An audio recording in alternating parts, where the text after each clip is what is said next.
Okay, இப்போ இதில் இத்தனை பிங்க் ஷேட் இருக்குல்ல, லைட் மீடியம் டார்க்னு, யாருக்கு எந்த ஷேட் சூஸ் பண்ணுவீங்க?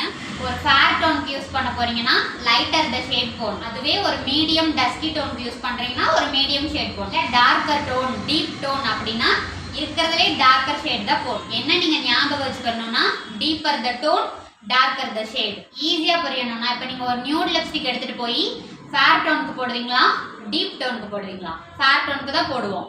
டீப் டோனுக்கு மெரூன் மாதிரியான டார்க்கர் ஷேட்ஸ் தான் போகும். அதே மெத்தட் தான் பிளஷ்லயும். Deeper the tone, darker the shade. Product எடுத்து பிரைடோட கண்ணத்துல வச்சு தேய்ச்சிடக்கூடாது.